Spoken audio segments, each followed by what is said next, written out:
War Room says Bitcoin is being manipulated by Fink and Armstrong. I don't disagree with that. I really don't. And again, the problem with price manipulation right now is not the fact that Bitcoiners aren't as rich as they should be. The problem is that most people, the average person, is still ignoring Bitcoin because there's no news.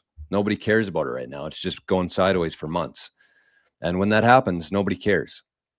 People have to be interested in Bitcoin. People have to care about Bitcoin. And that only happens when the price goes up.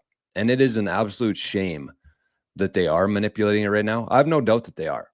And, after the last couple months, everything I've seen and heard, and the price hasn't moved, it doesn't make any sort of sense.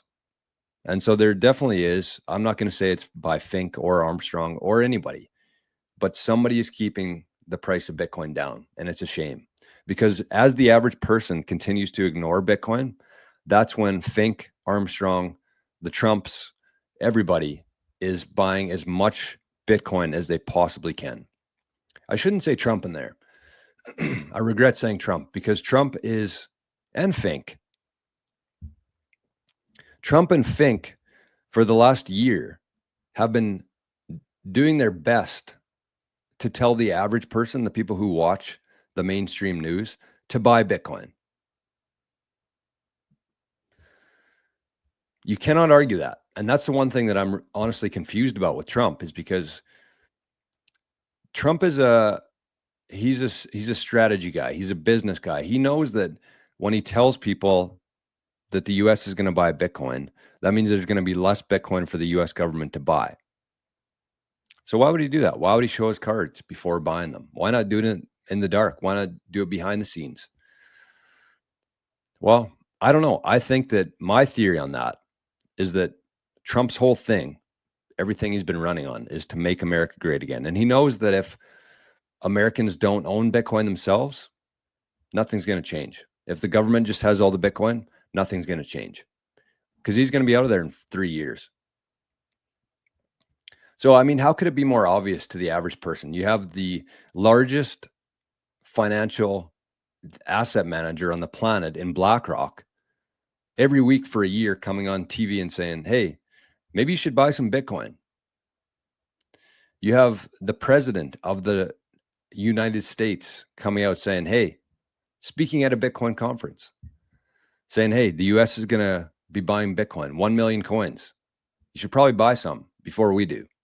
Because when we start buying them, you're going to get a fraction of what you would have got today. So I don't know if it's Fink. I don't know who it is that's manipulating it, but somebody is definitely keeping the price of Bitcoin down. And it's pissing me off.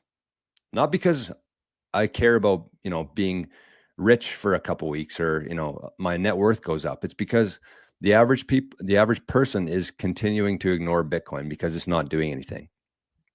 So I agree. It's being manipulated. Lots of paper Bitcoin floating around. And the sad thing is that there's a lot of Bitcoiners like Michael Saylor who are contributing to that, in my opinion.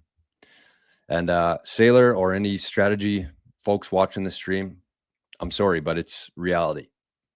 MicroStrategy at this point is being part of the manipulation because they're not showing proof of reserves for their Bitcoin. Bitcoin is literally designed to be transparent. It's designed for this. And if you're a government, if you're a public company, you should 100%, especially when your whole company's balance sheet is based on this asset, you holding that asset, you should be showing proof of reserves. And if you're not, you're part of the manipulation. You're part of the paper Bitcoin. And I love strategy. I'm a shareholder in strategy. I think what they're doing is incredible, and it's going to change the landscape of this world for centuries, probably. I really believe that. But they need to show proof of reserves. Because if everybody's just saying that, tweeting that they have this much Bitcoin and they're, there's so much paper Bitcoin that's going to happen that way. But if we normalize and make it a standard to show proof of reserves, then the true value and the true price, I guess you'd say, exchange price of Bitcoin is reflected. And until then, we're going to have no idea what it's worth. It's just a guess. Because when you allow this much paper Bitcoin to exist, we don't know how much Bitcoin's actually worth.